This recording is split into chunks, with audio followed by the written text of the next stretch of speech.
What is up, people? My name is Daryl, and today I'm going to be showing you a little bit about the Bloom plugin. Now, the Bloom plugin you actually get with purchase of the Divi theme, and I did just make a new Divi theme tutorial. So for those of you who want to use the Bloom plugin, today in this video I'm going to show you a little bit about the Bloom plugin. In fact, I use it on my personal websites. Now, the great thing about the Bloom plugin is that it actually gives you statistics based off of your opt-in forms. So right here you can kind of see that we have the active opt-ins. Right here it says widgets, and then it gives you a certain amount of impressions. It shows you how many people have actually signed up, and it also gives you a conversion rate as well. And it actually has some of the best designs as well. So on my blog section right here where it says join for freebies and news, someone can actually see it and simply just put their email address and sign up, and it's really fast and simple. So I'll just put in like a Super Smash Bros champion or Super Smash Bros at AOL.com and click on subscribe. And when they click on subscribe right there, that email will go to my MailChimp list so I can, email them later. So it's a great plugin. You get it for free when you purchase the Divi theme. If you don't have the Divi theme, I will include a link to purchase Divi in the description below.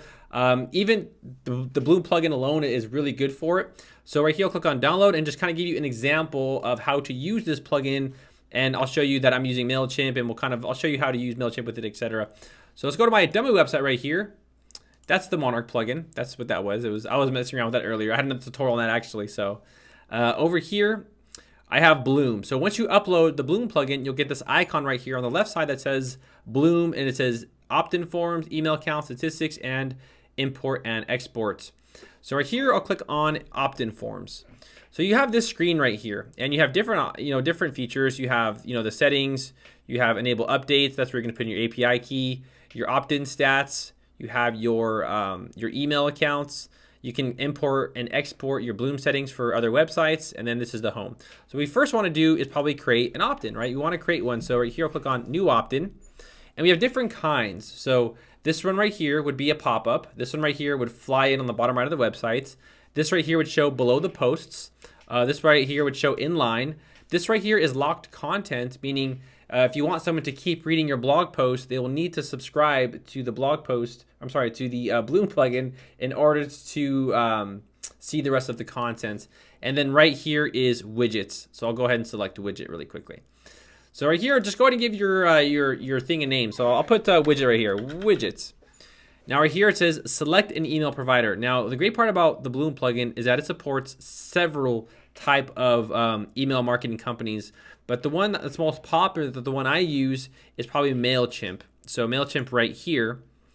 Now right here we'll click on add an account, and then right here we'll click on add accounts. So this is where you actually need to give them your account name and your API key. So for instance over here, I need to give them my account name in order to register. So I'll go to my profile right here, and then over settings, I think it is under the extra, the API keys. And then I'll go ahead and just simply go ahead and copy this. And then I will paste it over here. And then I'll go ahead and put in my username and authorize it. All right, so now it's actually fetching the information from MailChimp. So you can have different providers. It'll work for all providers. And then once you actually get verified and it finds your MailChimp account or whatever email account you're using, you can actually select the list right here. So right here I have Daryl Wilson. These are all the lists I have for my email marketing. Here I'll put Daryl's discounts. You can also include the API address if you want to do that. So right now I'll click on next and choose your design. So right here are the templates they have, and they have tons of beautifully designed templates. These are really, really nice, really good. I have a blue one because, blue always shows trust. It's what all the banks use. You ever notice that? Here I'll just select something really basic. I'll just select this purple one right here, and then click on next, customize. So right here, it's like, what do you want it to say? So subscribe to our newsletter. You can go ahead and put that in there or change that to subscribe to our email, or maybe newsletter is better because email just sounds really boring. So newsletter, I'll put newsletter actually. Opt-in message, so join our mailing list to receive the latest news and updates from our team. All right. Right here, you can have the image orientation, so you can place the image below the text, or you can have it above the text. So over here, you can actually have it below the text or above the text. So that's what that option means right there. Going back over here, Now you can also have your own image as well. So you might here want to go ahead and put in your logo because you can use the defaults. I think the default looks good, but maybe you want to go ahead and put in your logo right there, right? The image load animation, you can have it slide up, whatever you want. But since this is a widget, it's not going to have any animations. Now, if this were a pop-up or something else, it probably would have an animation. Over here, you can kind of select the header fonts, the text color, all that other stuff right here. You can actually give the form setup a name. So here you can say you want your first name, and then also, you know, your email, subscribe, or you can just put no name field if you just want the email. So over here, you can see that I just have the email. Let me go ahead and refresh the page. I just have the email, but you can always put the first name. And that also is probably better because when people email someone, they always address someone by their first name to kind of, you know, I kind of think that's really annoying, but I understand why they do it. Like LinkedIn, when they were like, Daryl, something happened. I'm like, dude, don't call, like, leave me alone, you know? Like what are you in love with me? Like, it just sounds so, like, intimate, you know? So, but a lot of companies do that. So they do address by the first name over there. So you can actually just put, you know, single name. So that's just their first name. And that'll actually go to your MailChimp account. You can use custom fields as once, but since I don't have any, I'm not going to select that. Right here, you can kind of select the different styles. So the form edge style, you can go ahead and select that right there. And the form footer text as well, you can select that. But, you know, we send out an email once a month. We won't spam you, you know, something. We only send an email once a month, so we won't spam. There's something like that, something to just kind of encourage them, you know. Here we have the success text message. So you have successfully subscribed. And then right here, I'll click on next success action. So you can actually choose to just say success, like, okay, thank you for signing up. Or you can choose to redirect them to a URL if they decided to sign up. So maybe you want to provide them a page for a download or something like that. So if you redirect them to our URL, you can put the URL out there. So saying, if you sign up for our email address, we'll give you a free copy of this or that or something like that. So that's what the redirect to URL would mean. Me personally, I'm just gonna leave it on success message and click on save and exit. All right. So I have my form created. Let's go ahead and apply it now. Let's go ahead and add it to our website. So I'm gonna apply it as a widget first, and then we'll do the pop-up as well. So appearance and widgets. So I wanna add it to my sidebar. So I'm gonna go ahead and find Bloom and simply just drag it over here. I'll drag it on the top right here. Now right here, we'll go ahead and select the option, which is widget. Remember how we created widget? So right here, I'll click on save. And now we go to our blog page, the Bloom plugin will then appear. So right here, blog and WP friends. And then you can see right here, subscribe to, you know, I should probably change the color of that. That looks really ugly, you know, and probably, you know, you can kind of mess around with it a little bit. Maybe that color is not good for it because it kind of looks, right? It looks pretty ugly, but right here, subscribe to our newsletter. And then right here, you can see the name and the email. And then on the footer text, we'll only send once a month. So maybe here I'll put Daryl Wilson. And then here I'll put, you know, I don't know. Oh, Smash Brothers Champion. Smash Brothers Champ. I really got to buy that email. You know, I'm the Smash Brothers Champion, you know, so. And then click on subscribe. And then voila. So now it's going to go ahead and go right to my MailChimp account. Pretty easy, pretty amazing, right? And remember, you also get statistics. So you want to find out which one's better performing. I find out the ones that perform the best are the pop-ups. People really do use the pop-ups. So over here, let's see if I can look at statistics. Now, I actually set it to record every 3 hours. So in the settings, you'll need to adjust that. So you can select it to pull the API every hour, every 2 hours, every 3 hours, but I just selected every hour. So now that we made one, let's go ahead and make one more. Let's just kind of give you a little bit more familiarity of the form. So we have a widget, right? Now right here, I'll click on new opt-in, and we'll do pop-up. All right, and then right here, I'll select pop-up right here. Select the email provider. I'll go ahead and select the MailChimp right here. Oh, no, Mad Mimi. What is Mad Mimi? I've never even heard of that one. That's a new one. Here, I'll select my accounts, and then I'll select this one right here.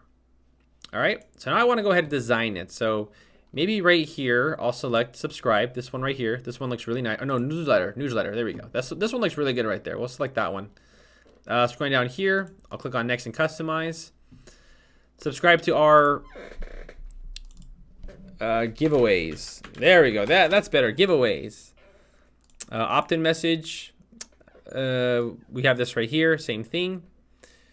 We have the image URL, the same options again as usual. The border style. So there are some other more features with different, I guess you can say, options. So depending on what you pick, they'll give you different styles of options. So I know that this one actually has a display settings are a little bit more. Yeah, here we go. So the display settings. So these right here are basically saying, okay, so how do you want this to display? You know, what conditions do you want this to display on?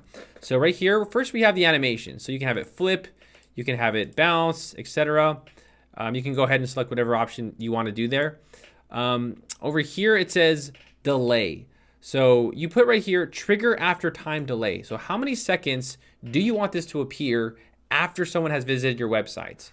Or trigger after commenting, trigger after scrolling, trigger after purchasing, trigger on click. You know, all these options right here are different ways on how you can make your pop-up show up. Maybe right here, I want to say after 10 seconds, I want this to display. And you can display on everything, on posts, on blog page, etc. Maybe you want to put it on posts and homepage. I think that's kind of ideal. You don't want to put it on every single post or every page because that just gets really, really tedious. But they have that option. You know, if you want to spam your customers and piss them off, you can go ahead and do that too, you know. So also they have display on these pages. So if you put pages, you can say, you know what? I only want it to display on this page and on this page. You know, I do not want to display it on this page. And you can do the same exact thing for your posts. So say, for instance, you have 30,000 posts. You're going to say, I only want to display on these certain posts, on that post, etc. So that's what basically this function is. It basically restricts the plugin from popping up on certain pages, and it allows it to pop up on certain pages.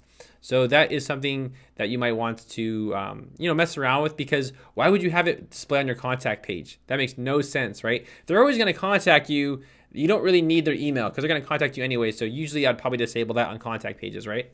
So I have it on homepage and I have it on posts, and there you go, posts. So here you can kind of see the power of this plugin, where you can kind of just put it on any sort of condition you want, depending on what you're trying to go for. So right here, I'll click on next success action, and I'll just say success message, save and exit, and there you go. So now the pop-up is there. Let's go ahead now and check it out. Now it might not work, so I might actually have to use this on a different one. That's for Monarch. See right here, because we're an admin. There he goes. So subscribe to our giveaways. All right. So there is the pop-up. I'll click on subscribe, and voila, successfully subscribed. Now that is probably the best email opt-in out there. In fact, I use it on my website. I think it's great. You can see it has a lot of statistics on it, so it records everything.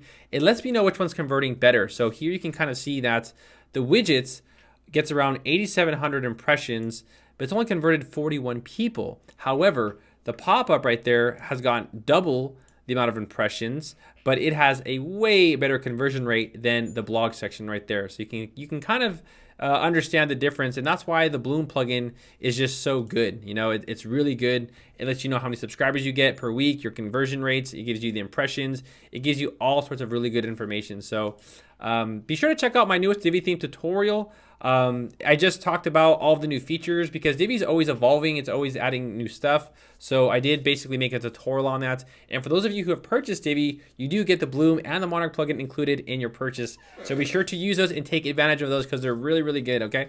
So if you have any other questions, put them in the comments below. I think I covered pretty much everything here. All right. My name is Daryl Wilson, and I will see you all in the next video.